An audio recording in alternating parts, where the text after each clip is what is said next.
안녕하십니까. 디자인과 창의적 발상 2주차 시간입니다. 2주차 시간 첫째 시간으로서 디자인 사고와 디자인 사고의 특징과 창의성의 역사를 살펴볼 예정입니다. 오늘도 저와 함께 디자인과 창의적 발상의 내용을 같이 함께 하실 장주영 교수님께서 나오겠습니다. 안녕하셨습니까? 네. 예. 네, 여러분 한 주간 잘 지내셨습니까?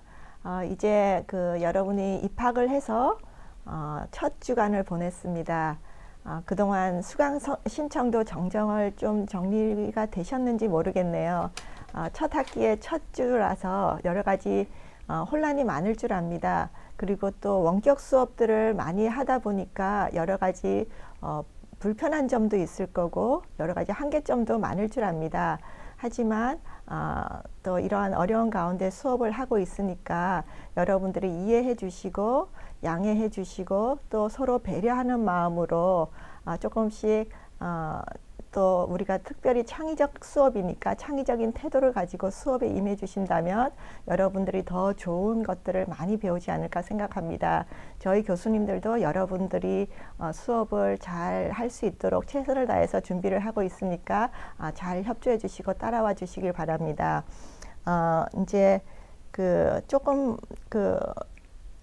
이제 봄 기운을 조금 느끼고 여러분들이 또 밝은 마음을 드리기 위해서 이렇게 벚꽃이 핀 우리 학교 캠퍼스 모양을 조금 준비해 봤습니다.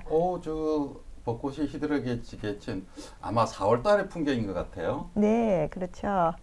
이제 오늘 본격적으로 수업의 준비를 한번 해볼까요, 교수님? 그렇죠. 네. 수업의 목표가 무엇인가요? 예, 디자인 사고의 특징 5가지에 대해서 설명할 수 있다. 두 번째가 창의성 개념의 변천 과정을 역사적으로 설명할 수 있다. 세 번째, 천재와 집단 창의성을 디자인과 관련해서 설명할 수 있다. 3가지의 수업 목표를 갖고 있습니다. 네, 교수님 저번 이제 1주차 수업 마치고 나서 좋은 피드백 받으셨어요? 피드백을 받았는데요. 대부분 공통적인 얘기를 2가지를 하시더라고요. 첫 번째는 여러분, 제가 머리만 큰 줄 알았더니 몸집도 커가지고 여러분 PPT의 텍스트 내용을 갖다가 좀 가린다. 죄송합니다. 그 다음에는 제 말투에서 사투리가 좀 섞여 있다 이렇게 얘기하는데 저 부산 사람이에요. 이게 전국적으로 공개가 되는 것이기 때문에 표준어를 쓰도록 노력하겠습니다만은 간간히 부산 말투가 나오더라도 조금 이해해 주세요. 자, 그렇다면 지난주에 저희들이 한 내용을 다시 한번 간단히 설명해 주시겠습니다. 네. 그래서 교수님 말씀하신 대로 저번 주에 했던 거 조금 보완을 해서 PPT 자료도 되도록이면 저희가 잘리지 않도록 좀 신경을 썼습니다. 그래서 이제 다시 조금 더 개선된 모습으로 준비를 해봤는데 또 지난주에 한 것 조금 정리를 다시 해보겠습니다. 저번 주에 우리가 교양 필수 교과목으로 왜 이 과목을 지정했는지 개설 취지와 목적 이런 것들을 설명해 드렸습니다. 그리고 그렇다면 왜 창의성인가, 왜 디자인인가에 대해서도 말씀드렸고요. 그리고 이 교과목이 디자인을 통한 창의성 교육인데 이렇게 미래 인재 양성을 위해서 동소대만의 특별한 교육 목표와 인재상에 대해서도 강조해서 말씀드렸습니다. 그리고 다니엘 핑크의 미래 인재의 조건 6가지 말씀드렸고요. 그와 함께 스템 교육에 대해서도 설명드렸습니다. 그리고 창의성의 대전제로서 창의성은 개발될 수 있다. 이제 이런 말씀을 드렸고요. 여러분들의 태도 이런 것들을 당부드렸고요. 그렇다면 창의성의 발현 조건과 생태계, 환경 이런 것들은 어떤 것이 있는지도 말씀드렸지요. 그리고 그렇다면 디자이너들은 어떻게 사고하는가 조금 들여다보기 위해서 디자인적인 사고, 그 디자인 싱킹 프로세스를 조금 맛보는 시간도 가졌습니다. 그리고 이제 그 외에 우리 교재도 소개드렸고요. 수업의 구조 이런 것들 다 설명드렸는데 대체로 이해하셨는지요? 한번 곰곰이 정리를 해보시고요. 이제 그게 정리가 됐다면 우리 수업으로 들어가 보도록 하겠습니다. 그런데 지난 주에 저희들이 얘기한 것 중에서 사실 부모님들이 그렇게 얘기하시죠. 10손가락 깨물러서 안 아픈 손가락 없다.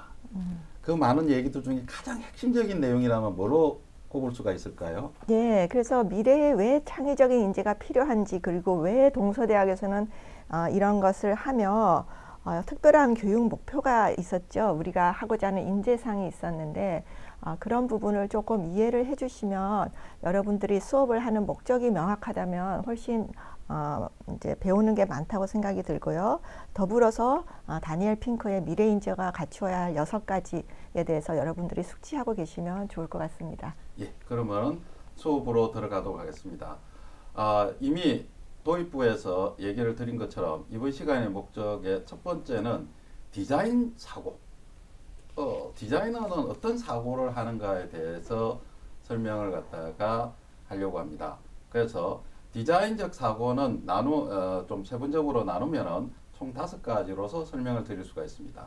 시각적 사고, 그리고 직관적 사고, 전뇌적 사고, 통합적 사고, 수평적 사고로서 설명을 할 수 있습니다. 그렇다면은 여기에서 먼저 시각적 사고에 대해서 장 교수님께서 설명을 좀 해주시겠습니다. 네, 그래서 디자인 사고는 굉장히 다양한 사고들을 이제로 설명이 될 수가 있는데요. 그래서 이제 저번 주에 디자이너들이 사고하는 것이 굉장히 창의적이다 이렇게 했을 때 그러면 도대체 이 디자이너들은 어떻게 사고하길래 창의적인 사고를 하는 사람들인가 한번 우리도 찾아보자는 거예요. 그래서 첫 번째가 시각적인 사고라고 볼 수 있는데요. 아무래도 디자이너들은 어떤 물건이나 이미지를 작업하는 사람들이기 때문에 굉장히 시각화하는 기술을 가지고 있는 사람들입니다. 그래서 시각적으로 사고한다고 말을 하는데요. 모든 것을 시각화시키는 그런 역량들이 있습니다. 영어로는 visual thinking이라고 하죠. 그러는데 디자이너뿐만 아니라 사실은 굉장히 창의적인 사람들 중에 시각적인 사상가들이 많다고 해요. 왜냐하면 시각적인 사고는 틀에 박힌 사고를 뛰어넘어 문제를 색다른 방식으로 바라보게 하는 그런 특징이 있다고 합니다. 특히 저번에 봤던 다니엘 핑크 책에 보면 Drawing is largely about relationships라고 나와 있는데요. 어떻게 보면 이렇게 드로잉 한다는 거는 어떤 그 관계성 이런 거를 의미한다고 본다는 거죠. 그래서 그 문자와 언어가 주지 못하는 어떤 특별한 거를 시각적인 사고에서 볼 수가 있다는 의미라고 볼 수 있습니다. 그래서 인간의 5가지 오감이 있죠. 그래서 뭐 시각도 있고 청각, 뭐 후각, 촉각, 미각 뭐 이런 것들이 있는데요. 그 중에서 시각이 80%를 차지한다고 그래요. 그렇습니까? 네. 그래서 다른 오감 중에서도 가장 큰 부분을 차지하기 때문에 일단 여러분들이 보는 게 굉장히 크죠. 그래서 시각적 사고를 하는 사람은 언어를 통해서 사고를 하는 사람보다 굉장히 속도가 빠르다고 그러죠. 그래서 여러분이 보면 신문을 읽을 때도 기사를 쭉 글로 읽는 거랑 거기에 그림이 이미지가 하나 딱 있는 거랑 어떤 게 이해가 빠른가요, 교수님? 그림이 빠르죠. 그렇죠. 그래서 시각적으로 확 보면서 여러 가지 인포메이션이 들어있는 거죠, 그 속에. 네. 그래서 시각적인 사고는 보이는 것이 아니라 보이지 않는 생각까지 그리는 창의성 훈련이라고 볼 수가 있어요.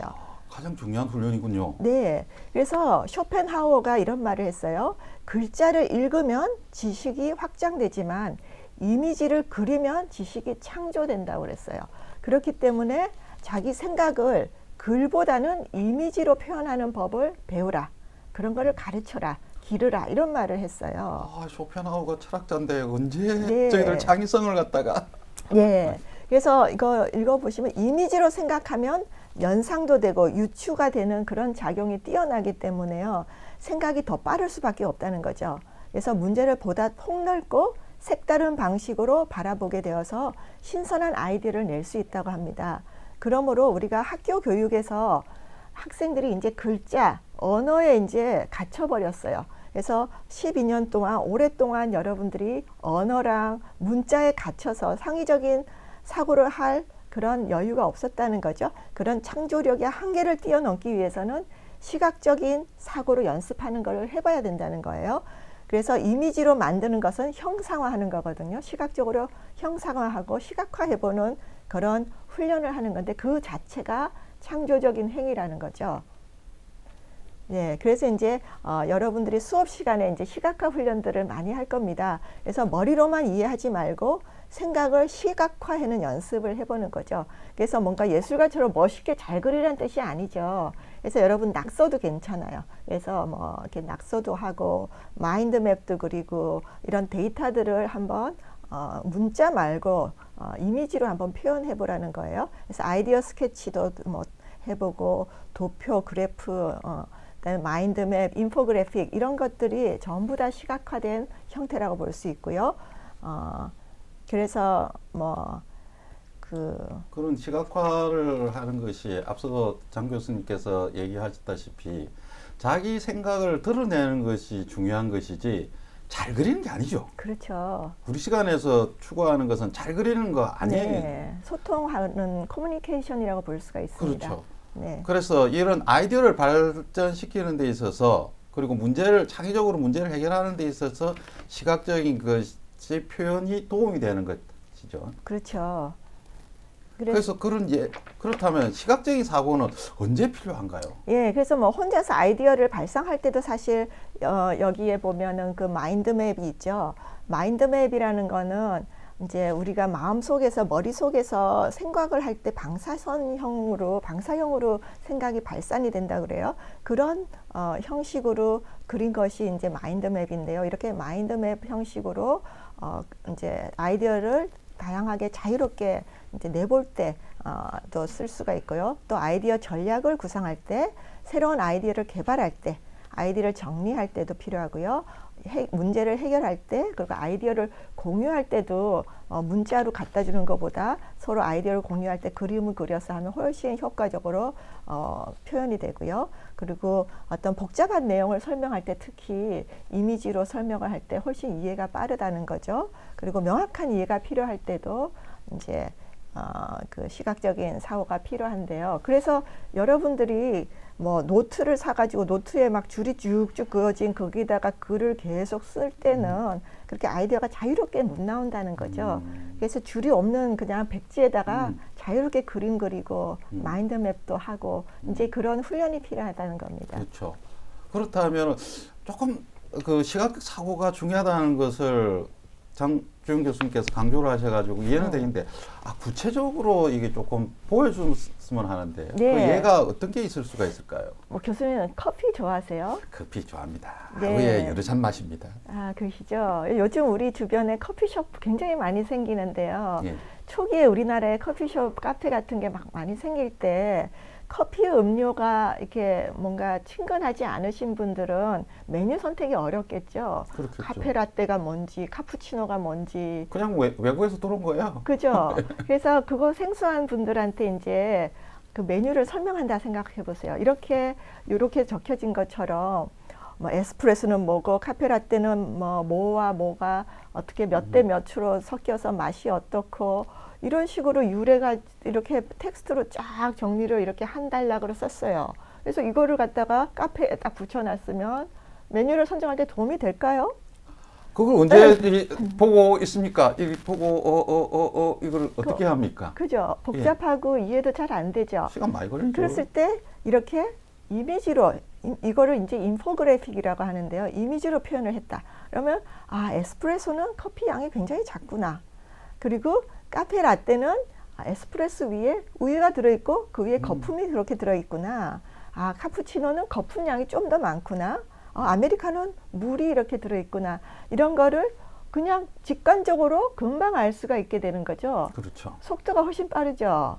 예, 당연히 보면 빠르죠. 내가 먹고 싶은 게 뭐다 이런 거 알 수가 있죠. 그래서 이게 이제 시각적인 사고, 시각화의 굉장히 큰 장점이라고 볼 수가 있습니다. 그러면 개인의 성향도 개인의 설명서 그러니까 자기 소개서라고 해가지고 이게 길게 10장, 20장 쓰는 것보다 이렇게 하면 어떨까요? 네, 이런 것도 이제 인포그래픽인데요. 예.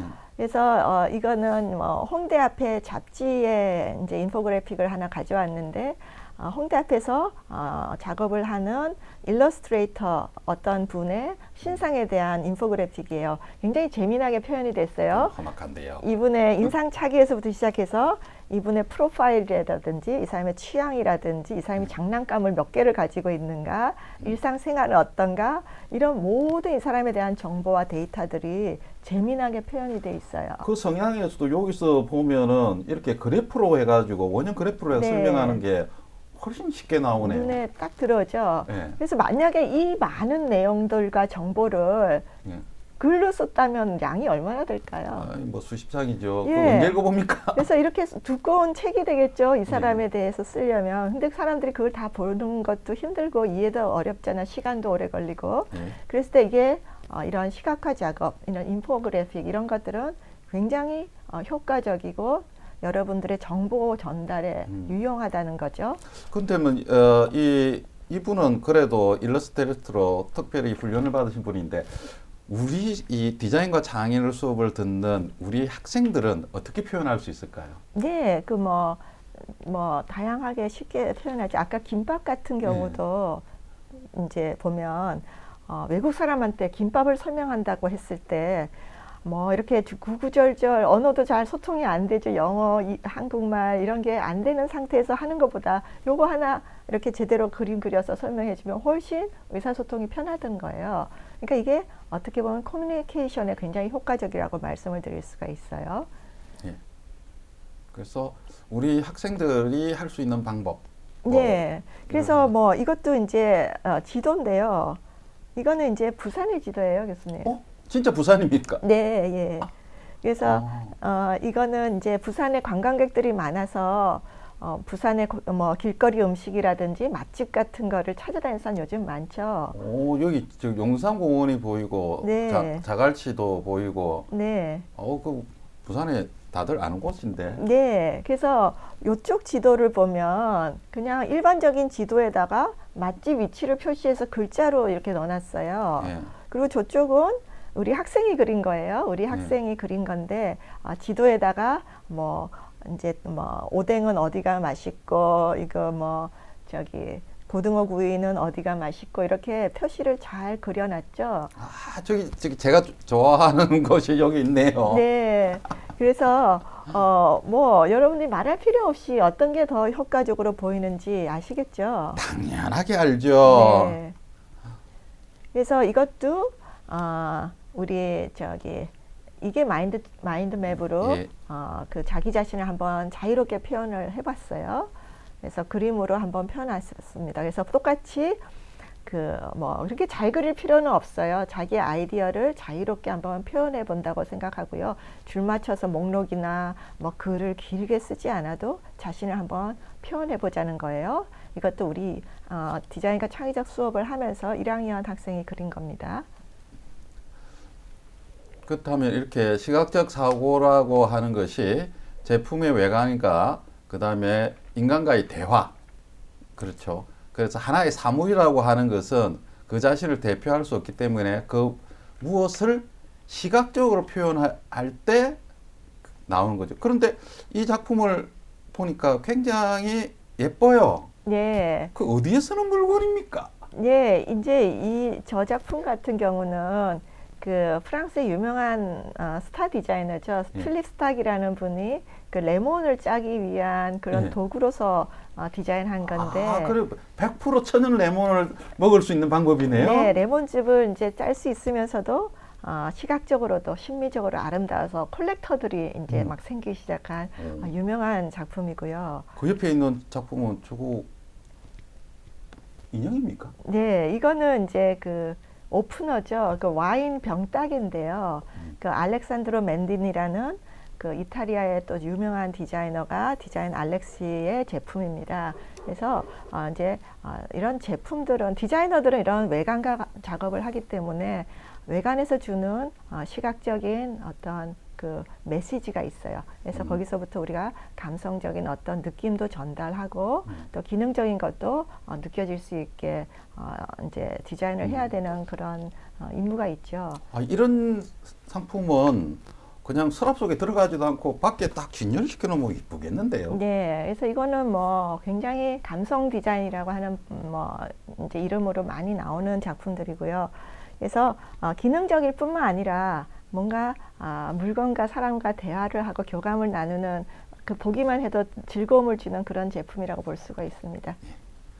그리고 다음으로 이제 그래서 이제 디자인 사고의 특징으로서 시각적 사고는 이제 가장 기본적이고 디자이너들이 가장 많이 하는 사고법이고요. 그 다음으로 이제 직관적인 사고라는 또 특징이 있는데 이 부분은 이제 송 교수님이 좀 설명해 주십시오. 예, 직관적 사고. 사실 이제 직관적 사고라고 하는 것은 그 텍스트의 세계의 견고한 하나의 틀이라고 할 수 있는 논리를 무너뜨리는 겁니다. 논리를 무너뜨려서 비전과 상상이라고 하는 것이 가장 핵심적인 것이거든요. 그래서 목적을 다루는데 인간이 하나하나 과정을 받는 것이 아니라 딱 보는 순간, 그래서 뭐 개그맨이 했던 개그로만 척 보면 압니다 라고 하는 것 같이 그런 것이 직관적 사고입니다. 그 직관적 사고를 한다면 다시 우리는 다니엘 핑크를 소환해야 됩니다. 소환해야 되는데 그런 직관적 사고를 하는 게 우리의 뇌에서는 우뇌의 기능이라고 그렇게 됐습니다. 그래서 다니엘 핑크는 우뇌를 사용하는 인재들이 미래의 주역이 될 것이다 라고 강조를 했죠. 이것은 지난 시간에 강조했던 미래 인재의 6가지 조건 다 아시죠? 그 중에서 디자인이 제일 중요합니다. 그래서 여러분 여기 보시면은 아래 텍스트 다 이해하시겠습니까? 위에 그림, 픽토그램만 딱 봐도 이해가 되죠. 이게 이제 시각적 사고라고 하는 거죠. 그죠? 정보화 시대 때 무엇이 필요하고 지금 현재 창의 시대에는 무엇이 필요한가, 어떤 사람이 필요한가, 이게 새로운 미래입니다. 그런 새로운 미래에서는 우뇌형, 왜냐하면은 좌뇌형 사고는 말 그대로 논리적인 세계입니다. 여러분들 좌뇌는 논리적인 사고, 그 다음에 언어 능력. 근데 우뇌는 바로 종합적이고 예술적이고 창의성을 갖는 것이라고 했죠. 그래서 오른쪽 두 뇌가 우뇌가 사용할 수 있는 놀라운 능력의 하나는 상상할 수 있는 것이다. 그래서 상상력, 새로운 것을 갖다가 만드는 것은 우뇌라고 할 수가 있습니다. 그래서 다니엘 핑크는 새로운 미래의 중심에 우뇌가 있다. 그리고 엘빈 토플러는 21세기 교육은 이러한 창의성 개발을 위해 특히 예술과 디자인, 즉 우뇌 능력을 키우는 것이다. 그러나 여러분이 나중에도 강조하겠지만은 인간의 뇌는 따로따로 분리돼서 활동하는 건 아닙니다. 다 같이 활동하는 거 알아주셔야 됩니다. 그래서 직관적 사고라고 하는 것은 분석적 사고를 갖다가 넘어서서 그리고 직관적 사고와 분석적 사고를 같이 이루어지는 그래서 직관적 사고는 단계를 거쳐 순차적으로 진행되는 것이 아니라 자신이 인지하지 못하는 가운데 순간적으로 이런 것 때문에 창의성이라면 번뜩이는 아이디어 이렇게 얘기를 하는 건데 그거 아닙니다. 순간적으로 전체적인 패턴을 인식하는 방식으로 작동하는 것이 직관적 사고라고 하는 거죠. 그래서 몰입이 필요한 겁니다. 몰입이 필요한 것이고요. 그래서 이러한 것이 데니엘 카너만은 인간이 머릿속에 떠오르는 생각의 대부분은 무의식적이거나 기계적으로 진행되는 직관적 사고이며 그러니까 인간의 생각이라고 하는 건 대부분 다 직관적 사고입니다. 그리고 시간과 노력을 들여 단계적으로 논리적으로 풀어나가는 정돈된 사고는 없다. 그래서 이러한 직관적 사고를 갖다가 지지하시는 분들은 순간적인 영감과 창조적인 직감을 혁신의 우리 4차 산업의 가장 중요한 개념이었던 이 혁신의 진정한 원천으로 중시를 하는 거죠. 그렇기 때문에 직관적 사고가 중요하게 다루어져야 되는 겁니다.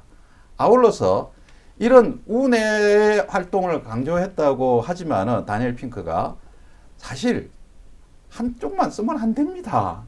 두 개를 같이 써야 됩니다. 네. 좌뇌 사고는 여전히 필요하지만 더 이상 그것만으로는 보장할 것이 아니다. 여러분 좌뇌는 뭐가 특징이라고 했죠? 네, 고마워요. 예, 논리, 언어 능력입니다. 그래서 이 하이 컨셉의 시대, 이거는 핑크적인 표현이죠. 시대에 우리에게 필요한 거는 양쪽 뇌를 모두 사용하는 새로운 사고라고 할 수 있죠. 이미 1980년에 노벨 의학상을 받았던 에릭 캔들이라는 사람이 조사를 해보니까 그전 10년 전에 로저 스페리가 주장한 좌뇌는 논리적이고 우뇌는 감성적이라고 하는, 여기에서 아니더라. MRA를 이용한 조사를 해보니까 인간의 뇌는 전부 다 같이 사용을 한다. 다만 주로 활동을 많이 한 지역이 거기다라고 하는 연구 성과로 나온 겁니다. 네. 그렇기 때문에 이 전뇌적 디자인적 사고는 저보다는 장 교수님께서 좀 설명해 주시죠. 네. 그래서 방금 이제 송광현 쌤이 좌뇌보다는 우뇌가 이제 미래 인재로 중요하고 다니엘 핑크가 강조했다고 해서 우뇌만 중요하다는 얘기가 아니라는 거죠. 그렇죠. 그래서 전뇌적 사고는 이제 우리가 여러분들도 그렇죠. 초등학교부터 고등학교까지 대학 입시를 위해서 12년 동안 좌뇌 훈련만 받았다고 볼 수가 있어요. 그죠? 네, 그래서 좌뇌만 극심하게 논리적으로 분석적인 그런 순차적인 사고를 굉장히 강조해왔기 때문에 이제 우뇌도 같이 훈련을 해야지 이제 균형이 이루어진다는 소리예요. 근데 전뇌적 사고를 해야 된다는 거죠. 좌뇌랑 우뇌랑 균형 있게 사고를 해야 된다는데 이제 그것이 디자인 사고라는 거예요. 그래서 그 로저 마틴이라는 사람이 디자인 그 전에 보면 생각의 가장 완벽한 방식은 분석적 사고에 기반을 둔 완벽한 숙련과 직관적 사고에 근거한 창조성이 역동적으로 상호작용하면서 균형을 이루는 것이다. 이제 이게 전뇌적 사고고 창의적 사고인데 이것이 바로 디자인 사고다. 디자인 싱킹이라고 얘기를 했어요. 그래서 이 그래프는 로저 마틴의 그 디자인 싱킹 그 아이디어를 아이콘으로 바꾸는 생각의 최고 지점이라는 한국말로 번역되어 있는 책에 나와 있는 이제 그래프인데요. 그 아날리티컬 띵킹이 이제 분석적인 사고죠. 분석적인 사고하고 여기 인투이티브는 직관적인 사고죠. 요 중간에 중심을 잡고 있는 것이 바로 전뇌적인 사고로서 디자인 싱킹이다. 디자인적 사고다. 굉장히 신뢰성과 타당성을 모두 담보하고 있는 굉장히 균형이 잡힌 창의적 사고다. 이제 그렇게 말을 했다는 거죠. 근데 이제 전뇌적 사고를 얘기하려면 두 가지 사고를 또 겸하여서 얘기를 해야 됩니다.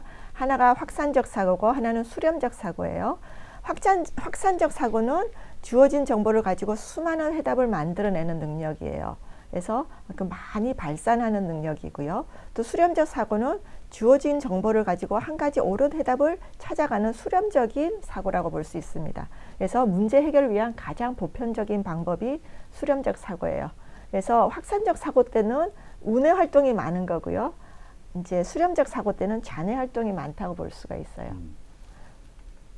그래서 이제 이거를 디자인 이제 프로세스라고 봤을 때 이제 처음에 타겟이 있고 거기서 이제 문제를 발견해서 아이디어를 발상하는 단계에는 이제 우뇌 활동이 쫙 증진되면서 확산적인 사고가 돼서 아이디어를 많이 발산을 하고요. 이제 아이디어가 많이 나오고 난 다음에는 거기서 수렴을 단계를 통해서 가장 좋은 아이디어를 하나를 선정하는 과정을 거치죠. 거기는 분석과 논리적인 사고를 필요하죠. 그래서 거기서는 좌뇌가 훈련이 되고 거기서는 수렴적인 사고가 이루어져서 이제 가장 좋은 아이디어가 나오고 거기서 실용화 작업을 거칩니다. 이제 그럴 때 창의성이 발현이 되는 거고요. 이 과정은 이제 전뇌 활동이고 굉장히 균형 잡힌 디자인의 사고의 특징이라고 볼 수가 있습니다. 그래서 이 창의성은 전체 뇌를 다 써야 되는 것이죠. 그렇죠. 네. 예. 그래서 뭐 이제 브리티시 카운슬 그 영국의 그 디자인 카운슬에서 만든 더블 다이아몬드 디자인 프로세스라는 건데요. 이제 이게 그거 확산 사고와 수렴 사고를 잘 설명해 줍니다. 이 모형을 보면 처음에는 아이디어를 발상할 때는 이렇게 확산적 사고를 하고 그다음에 다시 수렴을 사고를 하고 또 확산의 사고를 하고 수렴의 사고를 하는 이 반복적인 과정이 디자인 프로세스라고, 이런 다이아몬드가 두 개 붙어 있는 모형을 만든 거예요. 그래서 discover, define, develop, deliver 이 네 개의 과정을 통해서 확산과 수렴의 사고가 반복된다는 그 디자인 프로세스의 모형이라고 볼 수 있습니다. 자, 그렇다면 통합적 사고입니다. 네. 이거는 앞서 나온 것처럼 전체적인 시각을 갖다가 하나 종합적으로 다루는 거죠. 그러니까 이것은 다니엘 핑크도 마찬가지고 우리가 스테암 교육, 그죠? 스테암 교육도 마찬가지고 디자인은 인간의 능력에 있는 모든 것을 조화롭게 조정하고 그것을 갖다가 이상적인 세계를 창조한다. 그 이상적인 세계가 유토피아는 아니죠. 그죠? 우리 바로 일상생활을 갖다가 만들어낸다라고 하는 거죠. 그렇기 때문에 총합적 사고는 인간, 기술, 과학, 예술, 융합, 조화해가지고 전체적인 시각, 크게 시각. 그래서 디자이너가 이제 똑똑해져야 됩니다. 네. 똑똑해져야 되고 그런데 지금 현재에서 필요로 하는 거는 이 다학제적 융합이라고 이렇게 얘기하는데 이미 이승정 교수께서도 강조하셨다시피 융합교육, 뭐 물론 이제 융합교육이 옛날에는 지금에는 창의성인데요. 창의성 교육이 가장 성과를 내는 게 바로 공학하고 경영하고 디자인이 결합할 때, 그죠? 그래서 하나의 단순한 부분이 아니라 전체로서의 가치를 만들어내고 생활을 윤택하게 만들어내는 것이 통합적 사고라고 하는 겁니다. 그래서 저번 주에 우리가 T자형 인재를 만들어낸다 이런 얘기를 한 그렇죠. 거군요. 디자인의 목표이기도 하며 저 동서대학교 디자인과 창의의 목표입니다. 네, 네. 그리고 마지막에 수평적 사고는 장기영 교수님께서 설명 좀 해주시겠습니까? 네, 수평적 사고는 모든 가능성을 열어놓는다는 그런 사고인데요. 수평적 사고에 이제 대립되는 단어가 이제 수직적 사고라는 거 말씀할 수 있는데요. 수직적 사고의 문제점은 낡은 생각을 가둬두는 것, 즉 새로운 정보를 기존에 배운 패턴 안으로 맞춰가게 만든다는 것이기 때문에 이러한 것은 새로운 정보는 기존 패턴과 맞지 않기 때문에 무의식적으로 그것을 무시하게 한다는 그런 문제점이 있어요. 그러나 수평적 사고는 단일한 접근 방법을 모색하는 대신에 다양한 가능성과 접근 방법을 탐구하는 것입니다. 그래서 개념과 인식을 변화시키기 위해 그리고 새로운 개념과 인식을 창출하기 위해 사용하는 체계적인 기법이라고 드보노가 그의 논문을 통해서 얘기하고 있습니다. 그래서 수평적 사고와 수직적 사고를 비교를 해보면요. 이제 수직적 사고는 최적의 접근 방법을 선택해서 선택적인 방법이고요. 수평적인 사고는 많은 대안을 생성하기 위해서 생산적인 사고를 합니다. 그리고 수직적 사고는 수립된 방향을 그냥 맹목적으로 따르고 있기 때문에 이제 분석적이고 순차적이고 한정된 프로세스를 따르는 가장 적합한 결론을 따르게 되어 있습니다. 그렇지만 수평적 사고는 특별히 따라갈 방향을 만들지 않고 굉장히 직관적이면서 비순차적이고 기능성에 근거한 프로세스나 가장 적합하지 않은 경로를 탐색하기도 합니다. 그래서 수직적 사고에는 어떤 엉뚱한 제한이 들어갈 여유가 없죠. 그렇지만 수평적 사고에는 이렇게 엉뚱한 사고도 끼어들 기회를 환영하고 있고요. 그래서 수직적 사고는 모든 단계가 이미 잘 짜여져 있기 때문에 바르게 이루어지도록 이제 사고하는 거고요. 수평적 사고는 뭐 딱 정해진 게 없기 때문에 꼭 이렇게 해야 된다 이런 것들이 없는 그런 굉장히 오픈된 사고라고 볼 수가 있습니다. 그래서 수평적 사고는 미래 사회의 가장 핵심적인 특징이라고 볼 수가 있어요. 이제는 기업 환경과 비즈니스에도 수평적 사고가 이제 필요하다는 거예요. 왜냐하면 지금 이제 디지털 사회가 됐고 이제 네트워크 사회가 됐기 때문에 모든 것들이 이제 평등해졌고요. 각 이제 소비자들의 개인적인 니드도 되게 다양하고요. 그래서 이제 과거와 같은 권위적이고 위계 중심의 이런 자세로서는 개개인의 소비자의 니즈를 충족할 수가 없고 파악할 수도 없어요. 그래서 이런 수평적인 네트워크 이런 것들이 이제 되게 중요한 사회가 돼가고 있고요. 그래서 우리 사회의 새로운 사고 방식이 수평적인 사고가 아닐까 생각합니다. 예. 그래서 이 수평적 사고가 개인적 의식의 변화라기보다는 이렇게 많은 의견들이 모인 창의적인 지성, 그래서 집단화된 집단 지성이라는 요즘 얘기를 많이 하는데요. 콜렉티브 인텔리전스죠. 그래서 과거에는 뭐 한 명의 개인의 천재가 세상을 먹여 살렸다면 이제는 각 개인의 다양한 아이디어들이 모여서 집단 창의를 이제 굉장히 중시하는 사회가 되고 있다는 겁니다. 그래서 조직에서 상하 규별이 있을 수밖에 없지만은 이 아이디어를 생성하고 회의를 할 때는 전부 다 같은 입장에서 맞아요. 부서장하고 네. 이제 말단 입사한 직원하고 같이 얘기를 갖다가 토론하는 그런 문화가 지금 만들어지고 있죠. 네, 네, 네. 이게 수평적 사고입니까? 네, 그래서 모든 걸 오픈해놓고 다양한 사고를 받아들이는 그런 것들이 이제 그 디자인 사고에서는 뭐 다양한 그 이해 관계자들과 또 소비자들과의 공감의 단계가 있죠. 그런 단계에서는 굉장히 수평적인 사고를 해야만 됩니다. 예. 그렇다면 이런 디자인 사고를 조금 우리가 그전 시간에 배웠던 디자인 프로세스, 가장 대표적인 디스쿨의 프로세스와 견주어서 한번 설명을 좀 부탁드립니다. 네, 그래서 요 위에 이제 이렇게 동그라미 다이어그램을 보면 이제 지금 말씀드린 5가지 디자인 사고의 특징이 이제 다 연결이 되어 있죠. 그래서 우리 디자인 프로세스 저번 주에 이제 조금 맛을 봤는데요. 디스쿨에서 한 디자인 싱킹 프로세스 5가지 있었는데 이 공간과 정의와 아이디어화, 원형 제작, 테스트 이 단계에 이 디자인의 사고들이 골고루 이제 활용이 되고 있어요. 그래서 방금 말씀드렸듯이 공감의 단계는 소비자들과 유저들의 이제 니즈와 욕구를 알아야 되기 때문에 굉장히 수평적인 사고도 필요하고 직관적인 사고도 필요하고요.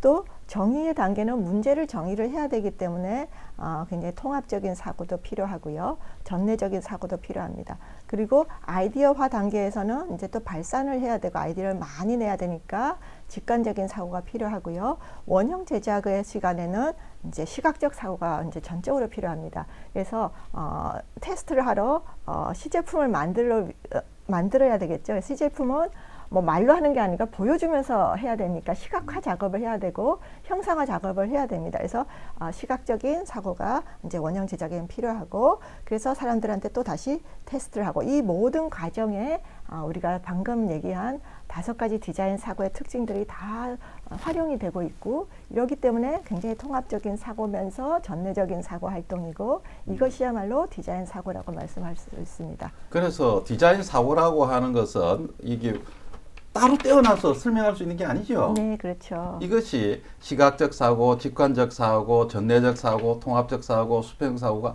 전부 하나가 맞물려 가지고 돌아가야 되는 그런 사고라고 봐집니다. 네, 이런 디자인의 독특한 문제 해결과 창조의 방법이라고 볼 수가 있죠. 그렇습니다. 네. 자, 창의성의 역사를 갖다가 간략히 설명을 드리면은 창의성은 신적 창조의 시대, 중세만 하더라도 신의 뜻대로, 신의 의지대로 모든 게 만들어지지 않았습니까? 그런데 이게 18세기 때 심리학과 상상력이 개념이 도입이 되면서 이제 색다름이 창조성이 되었고요. 그리고 21세기 이 창의성의 시대에서는 모든 개인의 특성으로 진행이 되었습니다. 그래서 결국 창조성 또는 창의성의 개념은 신적인 부분에서 인간 보편적인 능력, 특히 융합과 몰입에 의한 집단적 창의성으로 진행되고 있다. 여러분 꼭 아시기 바랍니다. 그래서 뭐 우리가 이제 앞으로 수업 시간에 이렇게 팀워크를 많이 하게 되는 거군요. 그렇죠. 팀워크를 해서 인간 보편의 능력을 끌어올리는 거죠. 네. 근데 제가 지난 시간에도 학생들이 내적 동기가 없어 놓으니까 안 간다 이러는데 그게 아니죠. 끌어올리고 가자 이러면은 좀 적극적으로 수업에 참여하기를 바랍니다. 네.